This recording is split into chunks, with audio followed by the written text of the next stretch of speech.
On vous a promis 100 solutions, on ne va pas en balayer 100, on va en balayer un tout petit peu moins, mais on va essayer d'en balayer quelques-unes sur 3 axes. On a travaillé sur la question de la valeur, sur la question du produit et sur la question des usages. Et évidemment, je vais profiter du fait que vous êtes toujours avec un petit téléphone. J'ai compris que tout passait par le téléphone, si j'ai bien écouté la précédente interview.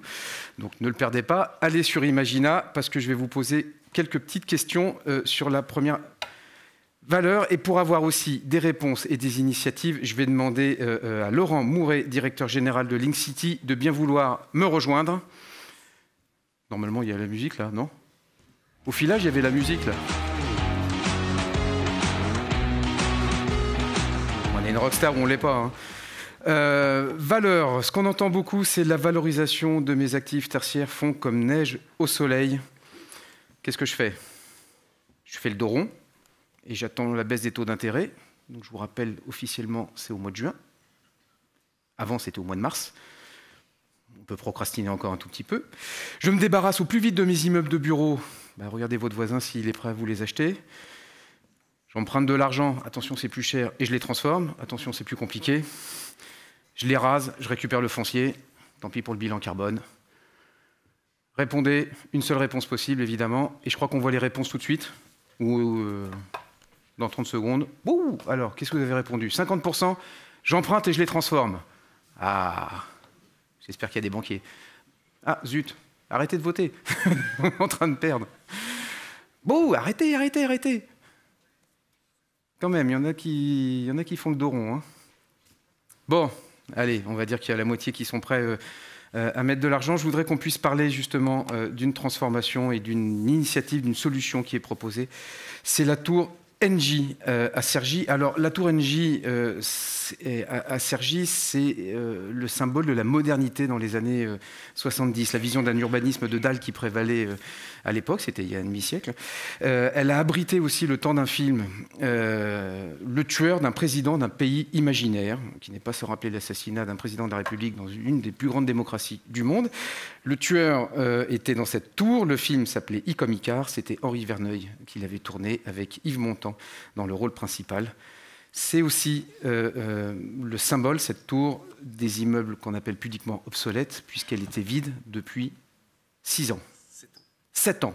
J'étais optimiste. Bon, alors, Laurent, racontez-moi un petit peu comment vous êtes arrivé dans cette aventure, quelle a été la genèse du projet, et puis on détaillera un petit peu le projet. Alors là, on va parler d'un actif qui est passé du statut d'icône au statut de zombie, pour reprendre l'expression que j'ai entendue tout à l'heure, et qui va retrouver son statut d'icône, bien évidemment. Alors, effectivement, vous l'avez rappelé, Gaël, c'est là que se situait le tueur dans I comme Icare. Henri Verneuil, il n'avait pas localisé son film. Et en fait, cette tour, elle représentait ce que dans les années 70 était un immeuble de bureau, vraiment au standard de l'époque. Et cet immeuble, il aurait aussi bien pu se trouver à Paris, à Londres, voire à Dallas, parce qu'il faut parler de Dallas. Donc c'était vraiment la représentation de l'immeuble des années 70. Ce qu'il faut dire, c'est que c'est un IGH. Donc il a fini par coûter très cher à Engie, Engie aujourd'hui c'était la tour EDF, GDF à l'époque, et Engie a voulu quitter cet immeuble parce qu'il lui coûtait trop cher, donc le mettre sur le marché. Alors c'est un bâtiment qui est le seul IGH du Val d'Oise, qui a été conçu à l'époque par l'architecte Enzo Moro, et c'est un immeuble que l'ensemble de l'écosystème souhaitait préserver. Donc, dans un premier temps, on est intervenu aux côtés d'Engie, et notre première idée était de se dire, pour que cet immeuble retrouve une seconde vie, après 7 ans de vacances, eh bien c'est déjà de le sortir de l'IGH pour pouvoir réduire le montant des charges et qu'il ait quand même une valeur résiduelle correcte, parce qu'il ne sera plus grévé par le montant des charges. Alors on a essayé une première fois en se disant on va non pas écrêter, mais on va neutraliser 4 niveaux pour le faire descendre du niveau IGH. Malheureusement, quand bien même on était prêt à déposer le permis, on n'a pas eu l'autorisation par les pompiers, considérant qu'effectivement, si ces étages restaient construits, eh bien, il pouvait être quand même attaqué par le feu et les pompiers auraient besoin d'y intervenir. Donc, on a abandonné l'opération à cette époque-là. Il y a eu une deuxième tentative avec un de nos confrères qui, lui, était dans un projet à la fois neuf et réhabilité, avec beaucoup de logements étudiants, certainement trop. Et là aussi, ça n'a pas convenu au territoire. Donc, ils ont à nouveau abandonné l'opération. Et du coup, Engie a relancé, il y a 2 ans, un appel à projet auquel on a répondu avec plusieurs confrères, ou contre plusieurs confrères, on va dire. Et on a gagné parce qu'on a réussi à trouver enfin la solution de préserver l'immeuble. Nous étions les seuls à faire une offre où on préservait l'immeuble. Et puis le sortir de l'IGH. Alors là, on a écrété, on a travaillé de façon très rapprochée avec Enzo Moro. C'était quoi les défis? C'était d'avoir l'accord de l'architecte aussi? C'était d'avoir l'accord de l'architecte, parce que c'était son œuvre, et puis d'avoir l'accord des pompiers. Et là, on a réussi en écrétant, mais en conservant quand même une géométrie de tour avec une forêt plantée sur le toit. Voilà, et c'est comme ça qu'on a réussi à obtenir l'accord d'Engie. Quelle est l'ambition un peu du projet? Là, on a piqué 2 images sur Google, on n'aurait pas dû. On aurait dû vous les demander. Ouais, on en a des plus belles. Mais bon, c'est pas grave, ça nous apprendra. Quelle est un petit peu l'ambition du projet? Il y avait déjà plusieurs défis. Il y avait le premier défi, c'était de trouver une nouvelle destination à cet immeuble. Donc, un premier défi programmatique.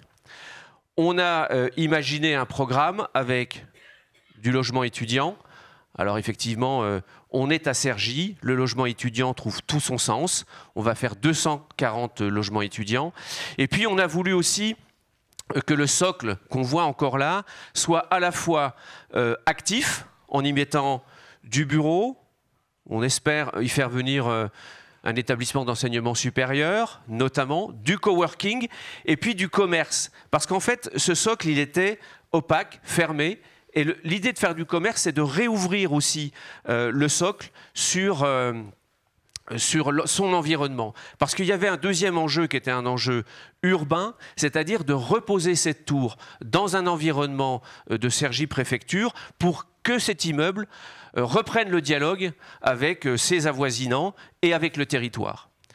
Il y avait un autre défi, c'est un défi juridique. Je ne vous dis pas la complexité juridique de cet immeuble parce que c'est une copropriété très imbriquée, très compliquée. Un défi technique, c'est une tour qui est une tour précontrainte. On ne le voit pas sur l'image, mais avec une taille de guêpe. Et la difficulté, c'est que si vous coupez le mauvais fil de précontrainte, vous avez le risque de vous retrouver avec une tour parapluie. Et ce n'était pas tout à fait l'objectif. Et là, effectivement, Link City, nous sommes un promoteur qui est intégré à un groupe de construction. Et grâce à ce modèle, on a pu aussi résoudre ce sujet technique. Et puis enfin, bien sûr, un enjeu environnemental. Donc c'est une tour qu'on va labelliser BBCA Rénovation. On va augmenter le coefficient de biotope puisqu'on va le monter à 54%. Et puis bien sûr, c'est le travail sur ce qu'on appelle maintenant communément le déjà là. On a gagné parce qu'on n'a pas rasé et qu'on n'a pas considéré que cette tour c'était un foncier, mais que c'était un immeuble. Et on va avoir un bilan carbone extrêmement favorable. La question que tout le monde se pose, c'est quoi l'équation financière de ce projet ? C'est une très bonne question. Alors effectivement, on est plus dans une démarche où on retire un peu une épine du pied à un investisseur plutôt qu'on valorise de façon extrêmement importante son immeuble, puisqu'on ne va pas l'acheter très très cher, cette tour. Par contre, effectivement, on règle 2 problèmes et du coup on crée 2 fois de la valeur. Un pour Engie, puisqu'on lui permet quand même, après 6 ans et 3 tentatives infructueuses, de valoriser cet immeuble, certes faiblement, mais on le valorise quand même. Et puis surtout, on le valorise pour le territoire, parce que véritablement, c'est ce qui a guidé aussi Engie dans sa démarche, c'est de proposer et d'être très soucieuse, en fait, de la résolution de la problématique territoriale d'avoir une tour vide, créatrice d'insécurité, à 2 pieds de la préfecture de Cergy. Bon, l'image de droite qu'on voit, c'est livré quand ça? Ça arrive quand? Alors là, on a obtenu le permis de construire. On devrait démarrer les travaux d'ici la fin de l'année. Et c'est une livraison 2027-2028. Bon, eh ben, on essaiera de venir. Si Eh on ben, est invité. avec grand plaisir. Merci beaucoup. Merci. Merci Laurent. Je vous propose de passer à notre deuxième sous-partie.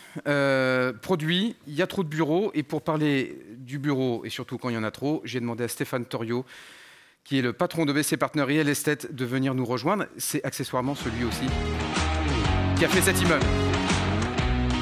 Stéphane. Merci beaucoup. Allez, on reprend les petites questions et puis je vais te demander aussi d'y répondre là-dessus. Produit, il y a trop de bureaux. Pas moi qui le dis, hein. Quelqu'un de la table ronde l'avait dit. Hein. Alors, zut, j'ai pas appuyé sur le bon truc. J'ai appuyé trop tôt, c'est ça? Voilà, si j'étais promoteur... Ah, ça bug, il y a un bug. Chouette. Non, il n'y a pas de bug. J'aurais voulu poser la première question avant la deuxième, c'est possible? Si c'est pas possible, vous me le dites. Hein. Si j'étais promoteur, est-ce que je continuerais à construire du bureau? Oui ou non? Monsieur Courtin, vous pouvez répondre. Alors, oui ou non? Ah, il y a 2 tiers qui arrêtent de construire du bureau. Non mais vous êtes fous. Vous n'êtes plus promoteur là. Oh là là, je sens que l'emoji il va bouger. Deuxième question. Bon, j'y arrive pas avec la zapette. Ça marchait super bien à la répétition, ça marche pas. Si j'étais investisseur, est-ce que je restructure mes bureaux coûte que coûte? Ou est-ce que je fais peinture moquette? Dit pudiquement, est-ce que je les rénove simplement? A, je les restructure. B, je les rénove. A, ça coûte plus cher. B, c'est plus rapide. On regarde la réponse? Ok. Vous n'êtes pas totalement... en dehors du marché. Troisième question. Si j'étais maire, est-ce que je ferais tout pour les transformer en logement ou en autre chose? Oui ou non? Il y a des élus locaux ici ou pas? Non? Il n'y a personne qui n'a osé le... Bon, on regarde la réponse. Ah, attention, ça bouge encore. Hein. Ouais, c'est partagé quand même. Hein. Bon, et si j'étais banquier? Est-ce que j'arrêterais de financer cette classe d'actifs? Au contraire, est-ce que je la financerais? Oui, non. Bon, allez, on regarde la réponse. Aïe. Bon, ben, vous vous débrouillez pour les CAPEX. Hein. Bon, Stéphane, on va reprendre un petit peu tous ces items. Première question, est-ce qu'il faut encore construire du bureau à l'heure où l'on parle de 20 à 30% de bureaux en trop en Île-de-France? Ce qu'il ne faut plus faire, à mon avis, c'est de l'étalement urbain et créer de nouveaux bureaux qui sont toujours plus loin des transports en commun, etc. Donc, restructurer des immeubles de bureaux là où il y a de la demande, bien sûr, c'est possible. On voit bien qu'on a un marché qui est hyper bifurqué, hein, avec probablement, dans les années qui viennent, on va les marchés corps, type le Croissant Ouest, devrait retrouver des couleurs, puisqu'on a eu, à mon sens, quand même un effet buvard sur Paris qui va toucher à sa fin. Bon, voilà, bien sûr qu'il faut faire du bureau là où il y a de la demande. Il faut juste arrêter de penser que la production, comment dirais-je, en valeur absolue nette, hein, c'est-à-dire nette de la destruction de bureaux, est beaucoup trop importante depuis 20 ans. Enfin, c'est quand même... On est dans un truc absurde. Ça fait désinflater. On a des loyers de bureaux qui baissent depuis 30 ans. Bon. Et par ailleurs, pour faire la transition peut-être avec ce dont on va parler après, on a des prix de logement à peu près aux mêmes endroits en Île-de-France qui ne cessent de monter au-dessus de l'inflation. Donc c'est bien que d'un côté, on produit trop de bureaux et pas assez de logements. Bon, voilà, c'est aussi simple que ça. On est depuis des années dans un jeu, me semble-t-il, mortifère, qui consiste à créer des immeubles pour vider les immeubles des copains, mais il n'y a pas d'absorption nette. En fait, chaque fois qu'on loue des mètres carrés, depuis très longtemps, hein, pas seulement depuis le Covid, en fait, on en abandonne moins. Bon. Donc là, on est percuté par effectivement la réalisation qu'on n'est plus dans un truc cyclique sur le bureau. Pour la première fois, moi je me souviens de la crise des années 90, il y avait de la suroffre de bureaux, mais on pensait tout le temps que c'était cyclique. Il se remplirait, il y avait un ajustement. 2008-2009, même chose. Aujourd'hui, on a quand même une interrogation non cyclique sur le bureau. Donc moi, je pense qu'effectivement, on va faire moins de bureaux là où il y a de la demande. Et on va, on va absorber le stock existant. Le neuf va se remplir inéluctablement, sauf erreur d'emplacement majeure, au détriment de l'ancien. Et donc ces 20-30% vont continuer d'être très élevés pendant très longtemps. La question sur la restructuration des immeubles de bureaux, est-ce qu'aujourd'hui c'est le moment, cycle ou pas cycle, de restructurer ces bureaux, ou est-ce qu'il faut attendre un petit peu, est-ce qu'il faut procrastiner, est-ce qu'il faut attendre une baisse des taux d'intérêt, est-ce qu'il faut attendre que les utilisateurs se soient un peu réveillés, se soient un peu fixés? Est-ce que c'est pas trop tôt pour lancer des CAPEX? Si ce n'est peut-être pas trop tard d'ailleurs. Non, mais je veux dire, dans les patrimoines de tous les institutionnels, il y a des immeubles qui sont vides depuis 4, 5, 6, 7 ans. Bon. On joue un jeu là aussi hypocrite vis-à-vis des experts en leur disant j'ai pas loué cette année mais je vais louer l'année prochaine. Et donc grosso modo, la valeur ne bouge pas parce qu'on attend... on attend Godot. Donc je pense que quand vous avez un immeuble qui est vide depuis 5, 6, 7 ans, je pense que la messe est dite. Il faut passer à la restructuration ou la destruction assez vite. Du reste, moi, je trouve qu'il faudrait, du point de vue des statistiques du bureau, qu'à un moment, on sorte du stock vacant les immeubles qui ne se reloueront jamais. Je veux dire, on a, dans l'approche de la vacance, un immeuble qui est vide depuis 5, 6, 7 ans. Je me souviens d'un site tertiaire qui s'appelait Clamart, qui était un site majeur en Ile-de-France, qui a complètement disparu. Est-ce que c'est bien de maintenir dans le stock des immeubles à Clamart dont on sait de bureaux obsolètes, dont on sait qu'ils ne se loueront jamais et qui n'attendent qu'une transformation? Moi, je pense qu'il faudrait qu'on regarde le marché avec une lentille un petit peu différente, puisque effectivement, ces immeubles zombies, je trouve qu'il faudrait qu'on les sorte du stock. Qu'est-ce qu'on en fait de ces immeubles zombies? On les transforme en logement? Très rarement. Bon, quand j'étais là, on est chez Altaria Cogedim, dans lequel j'ai travaillé pendant un moment. Chez Cogedim, je crois qu'à l'époque, on avait fait une des opérations de transformation de bureaux en logement à Courbevoie. C'était une affaire sur 30 ou 40 qu'on étudiait. On a tellement de destruction de valeur sur le logement notamment, entre les pièces à vivre qui doivent avoir des fenêtres qui donnent sur l'extérieur, le logement social, et puis toutes les impositions que vous donnent les mairies, puisque après tout, demander n'appauvrit pas, donc les mairies vous imposent des choses absurdes comme des classes d'école dont elles n'ont absolument pas besoin. Enfin, ça, c'est quand même le truc principal. Bref, il y a très peu de solutions, il y a très peu d'immeubles qui fonctionnent. En revanche, on en a détruit pas mal, quoi. Je veux dire, il faut... Donc, effectivement, quand vous avez un immeuble de bureau qui devait se louer 400 €, qui est vide depuis 5, 6, 7 ans en péri-défense, et que vous dites, ben, en fait, c'était 400 €, taux de cap 6, ça vaut 6 000 à 7 000 € du mètre carré si je le reloue, mais si je ne le reloue pas, il vaut moins de 1 000 €. Le chemin comptable, la prise de perte, la destruction de fonds propres, c'est une décision qu'on repousse au maximum, mais je pense que les auditeurs, au-delà de 5, 6, 7 ans, et les experts doivent aider à acter cela. On y est là? C'est le moment où on y est? Moi, j'ai toujours... Dans les crises, il y a un truc qui est toujours intéressant, c'est le mercato des dirigeants. Parce qu'il n'y a pas un dirigeant qui va assumer avoir fait une erreur. Donc, il faut changer les dirigeants, et les nouveaux arrivants vont porter un regard neuf, non conflicté, sur le patrimoine. Et voilà.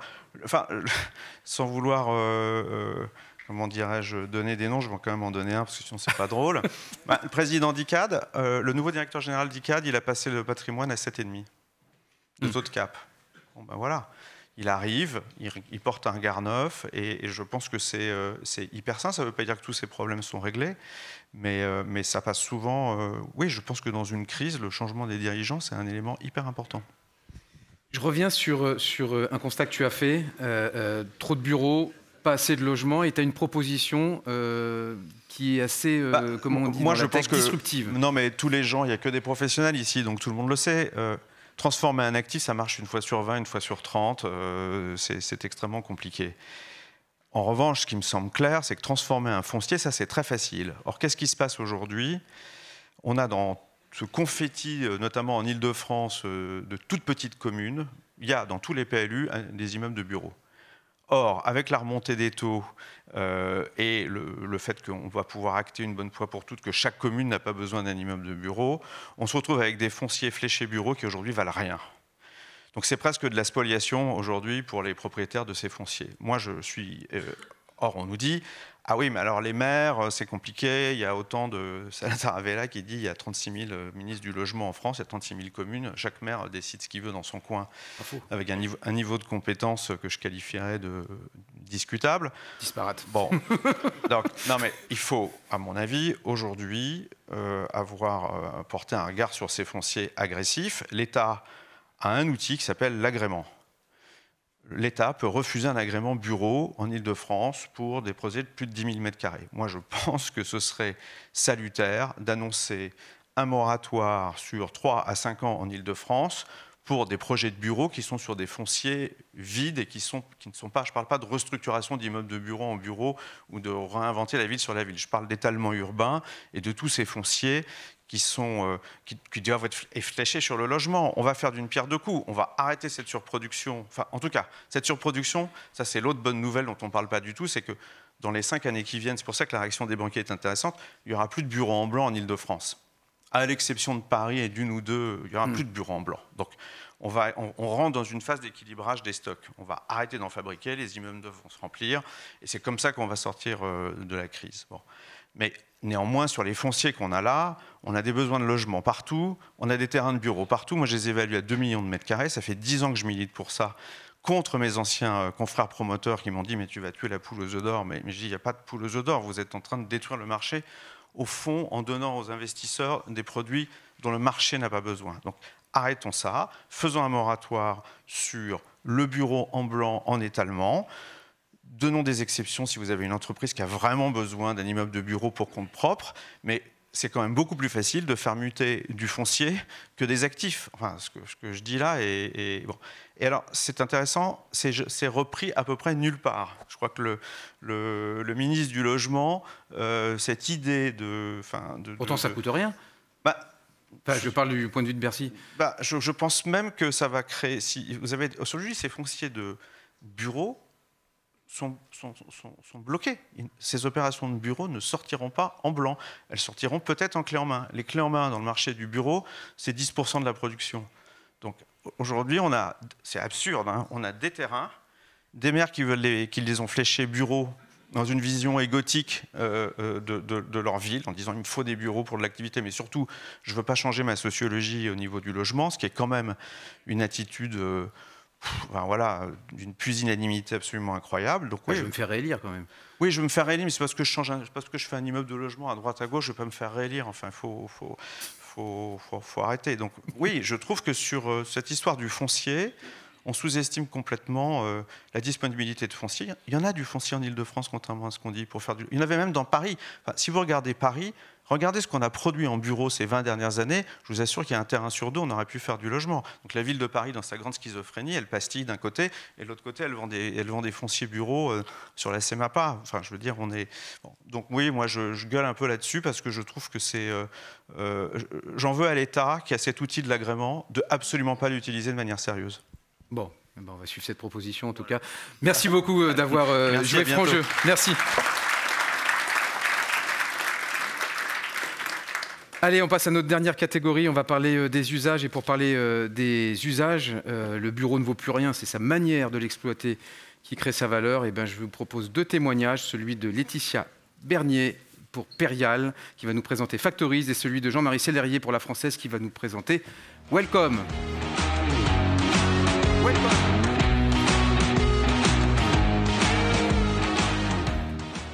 Alors pareil, je vais vous poser encore des petites questions, après c'est fini, je vous promets. Le bureau ne vaut plus rien, sa manière de l'exploiter qui crée sa valeur. Alors là, il y a quelques petites questions. Est-ce que l'avenir des bureaux, c'est le coworking? Oui ou non? Il n'y a pas peut-être, ne sais pas. C'est oui ou c'est non? Il va y avoir des noms. On peut regarder? Non. Ah ouais, vous êtes quand même pas convaincu sur le coworking. C'est ouf, ça. Enfin, pardon, excusez-moi. Demain, le bureau sera un service comme les autres. Un petit peu plus loin. Hein. Plus qu'une charge ou que le deuxième poste de coût du PNL. Ah bah oui. Bon, donc le service ne passera pas par le coworking, si j'ai bien compris. Troisième question. Demain, je gagnerai plus d'argent à opérer le bureau qu'à le posséder.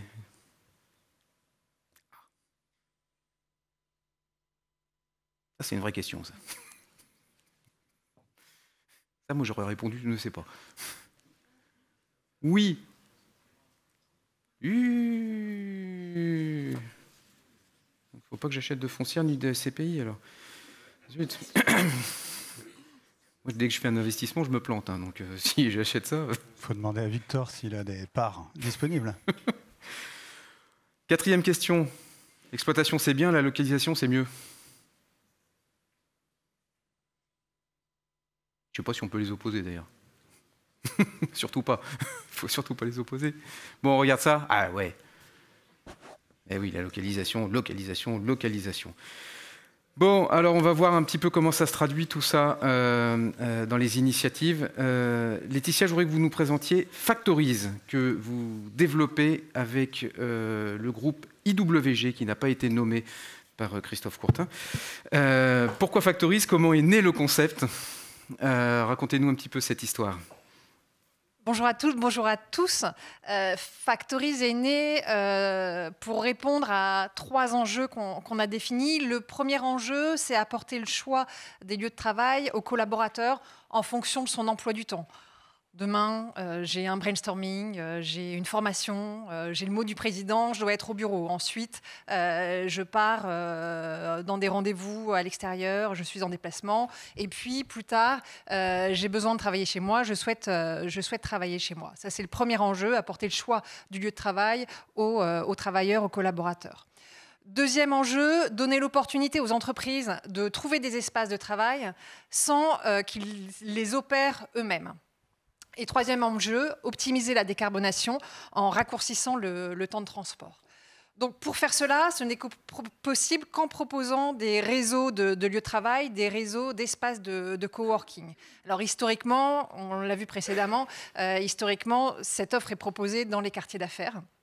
Et aujourd'hui, il manque un maillage territorial, là où a priori il n'y a pas d'économie, mais il y a des entreprises, et il y a des télétravailleurs qui cherchent des solutions, des alternatives à leur domicile. Donc c'est fort de ces constats, fort de ces enjeux qu'est né Factorize by Perial Asset Management et IWG, dont le concept n'est pas situé dans les grandes métropoles, mais davantage dans les périphériques, dans les capitales régionales, où il y a moins d'offres de coworking. On a bien compris le concept et la proposition de valeur. Pourquoi un partenariat avec IWG? Il fallait absolument s'adosser à un opérateur et si possible un leader? Alors oui, effectivement, on a choisi IWG puisque c'est un leader mondial, plus connu sous le nom de Regus, qui a 30 ans d'existence, donc un savoir-faire, une expertise. Ils ont été renommés IWG il y a 5 ans. C'est une nouvelle offre de service pour un espace de tiers-lieu qui est proposé à la fois à toutes les entreprises, mais également à toutes les communautés de la SCPI, puisque chez Perial Asset Management, le patrimoine immobilier est géré au travers de SCPI. Et donc, on propose l'accessibilité de cette offre à la fois à des entreprises, mais également aux associés de ces SCPI et à nos partenaires. Donc, pourquoi IWG? Pour leur savoir-faire, pour leur expertise, pour leur vitesse d'exécution également. Et on s'est retrouvé également en termes de valeur, notamment sur la dimension RSE, puisqu'on propose notamment un mobilier qui est issu de matériaux recyclés, par exemple. On s'est retrouvé également sur ces enjeux pour favoriser les déplacements court et la mobilité douce. Comment vous le déclinez à l'échelle de votre patrimoine? On va le retrouver un peu partout, dans tous les immeubles. C'est un petit bout d'immeuble à chaque fois. Ça peut être l'immeuble entier. Comment ça va se décliner? Alors, ça peut être l'immeuble entier. On démarre par des petits bouts d'immeuble. On a l'inauguration qui a démarré à 5 minutes du premier immeuble Factories au Bourget. Donc, ça illustre le concept. On est sur un immeuble qui fait 20 000 mètres carrés, à proximité immédiate. On parlait de la localisation, proximité immédiate à la fois des transports ou des réseaux routiers, proche des quartiers résidentiels, donc qui offrent également une mixité d'usage, labellisé BREEAM, labellisé HQE. Donc on démarre sur cet actif et avec un objectif d'ouvrir courant 2024 une petite dizaine d'actifs, d'abord en Île-de-France, pour ensuite s'étendre en région et ouvrir à moyen terme une vingtaine d'actifs supplémentaires. À plus long terme, ça peut généraliser sur l'ensemble du patrimoine? Pourquoi pas? On est aussi dans une dimension de laboratoire où on va observer comment ça se passe. Nous, on travaille toujours pour la valorisation des immeubles, de ses occupants et donc des revenus pour les associés de nos SCPI. Donc, ça doit d'abord servir cette rentabilité. À ce stade-là, je comprends qu'on est encore un peu dans la R&D, enfin un peu plus que la R&D. Là, oui. Plutôt de la recherche appliquée. On arrive à calculer le retour sur investissement? On arrive à se projeter la performance de ça? Alors, on a bien sûr fait un business plan qui était la condition pour le déploiement des premiers actifs. Donc oui, aujourd'hui, c'est positif, c'est rentable pour la SCPI et pour ses associés. Très clair. Merci beaucoup en tout cas de cette présentation. Je passe la parole à Jean-Marie Sellerier sur Welcome by La Française. Raconte-nous un petit peu l'acte fondateur de Welcome by La Française. Comment c'est né cette idée? Bonjour à tous. Merci Gaël. Welcome est né de la sortie du Covid, fin 2020 bien évidemment. Il y a eu cet acte, mais il y a eu surtout des personnes qui l'ont pris en main et qui ont adressé le sujet très tôt. Ça a été Philippe Depoux qui a pris la présidence exactement à ce moment-là de la Française REM. Et puis derrière, beaucoup d'équipes, parce que la Française REM, c'est 4 millions de mètres carrés et 200 collaborateurs. Et sur les 200, on a plus de 50 collaborateurs qui sont des asset managers. Donc on a un savoir-faire qui est extrêmement précieux et avec deux têtes qui sont l'asset management grand public et la partie institutionnelle. Donc Thierry Molton et Xavier Baraya. Et puis derrière, donc des équipes qui se sont embarquées dans une vision, celle de Philippe, sur le bargaining power est en train de changer et comment on fait pour s'adresser à ces nouveaux besoins. Qu'est-ce qui recouvre l'offre Welcome by La Française aujourd'hui? Et puis peut-être sa spécificité par rapport à ce qu'on peut retrouver ailleurs. Je ne veux pas faire un benchmark Welcome et Factories. Hein. Je ne suis pas là pour faire le match et il n'y a pas de question sur lequel des deux préférez-vous. Alors déjà c'est une déclaration Welcome. C'est Welcome avec 2 L. Donc c'est non seulement bienvenue, mais c'est bienvenue dans des bonnes conditions. Donc ça, c'est très important parce que ça permet d'aligner quel est l'objectif de tout le monde. Welcome, c'est un dispositif avec des parties visibles dont je vais te parler et puis des parties aussi invisibles dans les soutes, dans les processus métiers et dans toute la relation qu'on met en place ou qu'on fait évoluer vis-à-vis de tous nos partenaires immobiliers. On en a beaucoup. Donc sur la partie visible, c'est une réponse à 3 besoins très simples qui sont la flexibilité contractuelle notamment, j'en reparlerai, qui sont la simplicité et puis qui sont le bon café, pour reprendre une expression et notamment tout ce qu'on a évoqué sur les sujets. Donc ça, c'est vraiment les trois enjeux qu'on adresse. On les décline. Flexibilité, c'est quoi? Alors flexibilité, c'est clairement l'expression de le bail est trop rigide. Alors, une fois qu'on a nettoyé cet argument de toute des velléités post 10 années de bargaining contre les bailleurs, la réalité, c'est que nous, notre bail moyen, c'est 1800 mètres carrés. Donc, nos interlocuteurs, ce sont des dirigeants de PME et de TI qui ne comprennent pas forcément la logique d'engagement très long terme et notamment sur des dates de sortie fixes. Donc on y a répondu en créant le bail agile, qui est un bail décret de 53, donc un bail que tout le monde maîtrise ici dans la salle, mais avec une particularité, c'est celle de pouvoir déposer son préavis à tout moment. Donc en fait, c'est le premier bail commercial qui ressemble à l'engagement d'un téléphone portable. Et si vous prenez un Samsung, c'est-à-dire pas trop de franchise, vous avez un délai de préavis qui est de 6 mois. Et si vous voulez un iPhone, le préavis peut monter jusqu'à 18 mois. D'accord. Ça, c'est le premier axe, la flexibilité contractuelle avec le bail agile. Deuxième axe, simplicité, je le disais, des DG de PME, de TI qui veulent se simplifier la vie, qui ne sont pas des experts de l'immobilier, alors que c'est quand même compliqué d'installer des nouveaux bureaux, et qui n'ont pas forcément les moyens de s'installer dans du bureau opéré ou du coworking. Et là, on a identifié 25 partenaires de l'environnement de travail, qu'il s'agisse de l'aménagement, qu'il s'agisse du nettoyage, tous les services d'un PNL immobilier classique qu'on propose sans commission pour simplifier la vie et le choix et l'installation de nos clients. Bon, et le café ? Eh ben, le café, c'est quand même ça qui fait tourner le bureau, l'économie, on peut le dire. Donc, comme Perial, on n'a pas vocation à être exploitant par nous-mêmes. Et ce qu'on a identifié, c'est qu'on voulait proposer une offre dans les trous, dans les niches. C'est-à-dire qu'à Paris Intramuros, il n'y a pas vraiment de questions sur le bureau opéré. Et d'ailleurs, on est un des plus gros bailleurs d'opérateurs, puisqu'on doit avoir une trentaine de lignes dans nos portefeuilles, avec notamment Régus et bien d'autres. Mais on voulait proposer une offre là où les opérateurs ne viennent pas. Donc en première et deuxième couronne étendue. Et pour ça, on s'est rapproché d'Ipton, qui est une filiale de Nexity, et qui a une particularité, c'est qu'il se positionne avec une offre très économique.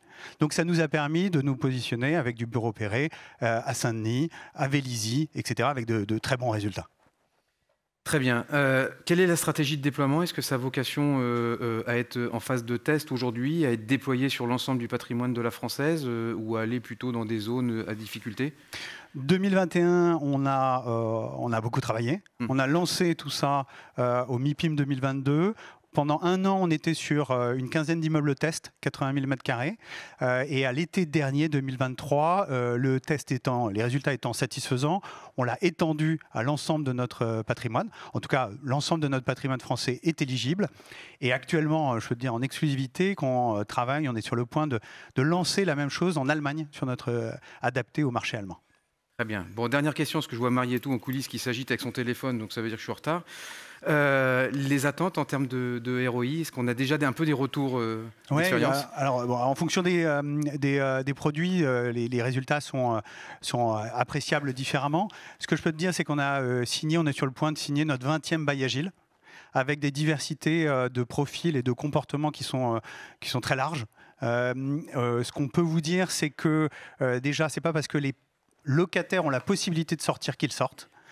Donc ça, nous, en plus, on a paramétré pour que ça soit contributif au rendement, bien évidemment.